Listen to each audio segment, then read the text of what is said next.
शक्तिमान पिता धन्यवाद करते हैं आज के सुंदर बाइबल अध्ययन के लिए। खुदावन हर एक को बड़ी बरकत दे, आशीष कर पिता, यीशु नाम से मांगते हैं, आमीन। हम पढ़ेंगे गिनती की किताब 14 अध्याय, लोगों का बुड़बुड़ाना। तब सारी मंडली चिल्ला उठी और रात भर वे लोग रोते ही रहे और सब इस्राएली मूसा हारून पर बुड़बुड़ाने लगे। सारी मंडली उनसे कहने लगी, भला होता कि हम मिस्र में ही मर जाते या इस जंगल में ही मर जाते। यहोवा हमको इस देश में ले जाकर क्यों तलवार से मरवाना चाहता है? हमारी स्त्रियां और बाल बच्चे तो लूट में चले जाएंगे। क्या हमारे लिए अच्छा नहीं कि हम मिस्र देश को लौट जाएं? फिर वे आपस में कहने लगे, आओ हम किसी को अपना प्रधान बना लें और मिस्र को लौट चलें। तब मूसा हारून इस्राएलियों की सारी मंडली के सामने मुंह के बल गिरे और नून का पुत्र यहोशू, यपुत्रे का पुत्र कालेब और देश के भेद लेने वालों में से थे, अपने वस्त्र फाड़कर इस्राएलियों की सारी मंडली से कहने लगे, जिस देश का भेद लेने को हम इधर उधर घूम कर आए हैं वह अत्यंत उत्तम देश है। यदि यहोवा हमसे प्रसन्न हो तो हमको उस देश से, जिसमें दूध और मधु की धाराएं बहती हैं, पहुंचाकर उसे हमें दे देगा।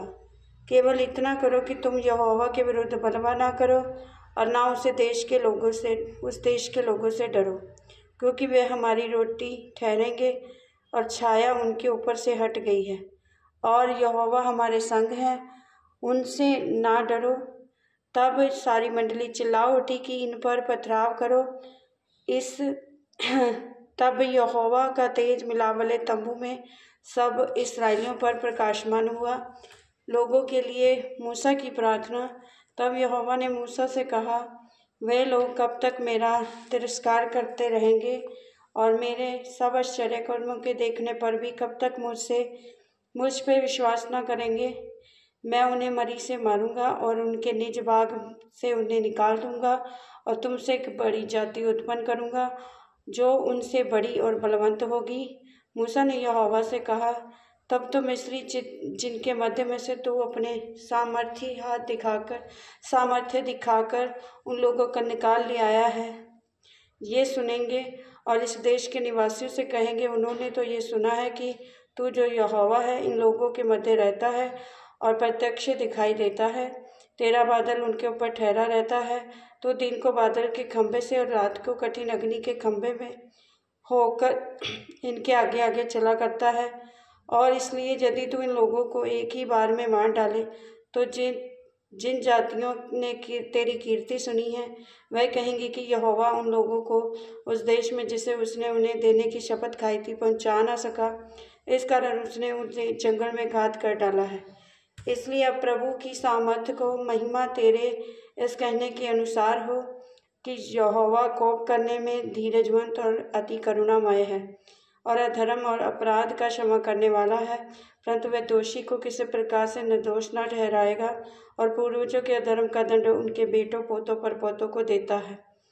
आप इन लोगों के धर्म को अपनी बड़ी करुणा के अनुसार और जैसे तू मिस्र से लेकर यहाँ तक क्षमा करता रहा है वैसे ही अब भी क्षमा कर दे।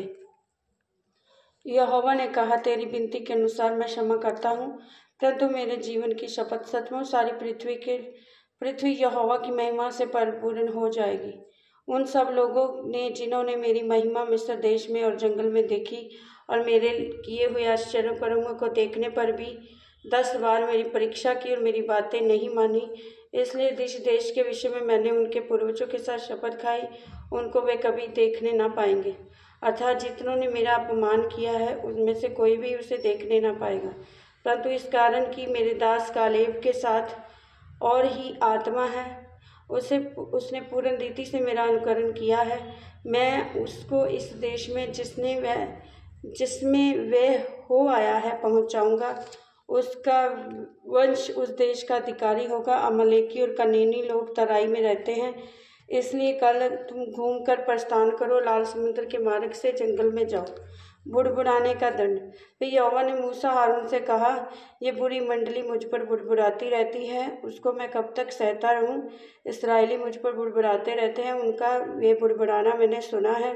इसलिए उनसे कह कि यहोवा की वाणी है, मेरे जीवन की शपथ, जो बातें तुमने मेरे सुनते कही हैं, निसंदेह मैं उसी के अनुसार तुम्हारे साथ व्यवहार करूँगा।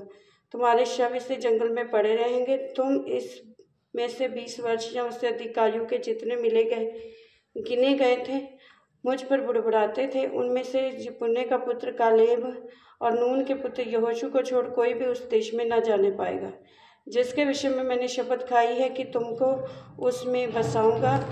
परंतु तुम्हारे बाल बच्चे, जिनके विषय में तुमने कहा है वे लूट में चले जाएंगे, उनको मैं इस देश में पहुंचा दूंगा। वे उस देश को जान लेंगे जिसको तूने तुच्छ जाना है। परंतु तुम लोगों के शव इसी जंगल में पड़े रहेंगे, और जब तक तुम्हारे शव जंगल में से गल न जाएं, तब तक अर्थात 40 वर्ष तक तुम्हारे बाल बच्चे जंगल में तुम्हारे व्यभिचार के फल भोगते हुए चरवाही करते रहेंगे। जितने दिन तुम उस देश का भेद लेते रहे, अर्थात 40 दिन, उनकी गिनती के अनुसार दिन के पीछे 1 वर्ष, अर्थात 40 वर्ष तक तुम अपने अधर्म का दंड उठाए रहोगे। तब तुम जो जान लोगे मेरा विरोध क्या है। मैं यहोवा ये कह चुका हूँ, ये बुरी मंडली के लोग जो मेरे विरोध इकट्ठे हुए हैं, इसी जंगल में मर मिटेंगे। निसंदेह मैं ऐसा ही करूँगा भी। तब जिन पुरुषों को मूसा ने उस देश का भेद लेने के लिए भेजा था, उन्होंने लौटकर भेद लेने के लिए उस देश की नामधराई करके सारी मंडली को कुड़कुड़ाने के लिए उभारा था। उस देश की वे नामधराई करने वाले पुरुष यहोवा के मारने से उसके सामने मर गए। परंतु देश का भेद लेने वाले पुरुषों में से नून का पुत्र यहोशू, यपुत्रे का पुत्र कालेब, दोनों जीवित रहे। उस देश का प्रथम आक्रमण। तब मूसा ने ये बातें सब इस्राएलियों को कह सुनाई, और वे बहुत विलाप करने लगे। वे सवेरे उठकर ये कहते हुए पहाड़ की चोटी पर चढ़ने लगे कि हमने पाप किया है, परंतु अब तैयार है कि उस स्थान को जाएंगे जिसके विषय में यहोवा ने वचन दिया था। तब मूसा ने कहा, तुम यहोवा की आज्ञा का उल्लंघन क्यों करते हो? ये सफल ना रहेगा। यहोवा तुम्हारे मध्य में नहीं है, मत चढ़ो, नहीं तो शत्रुओं से हार जाओगे।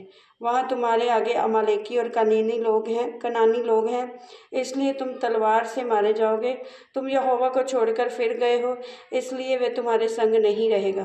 परंतु वे ढिठाई करके पहाड़ की चोटी पर चढ़ गए, परंतु यहोवा की वाचा का संदूक और मूसा छावनी में से नहीं हटे।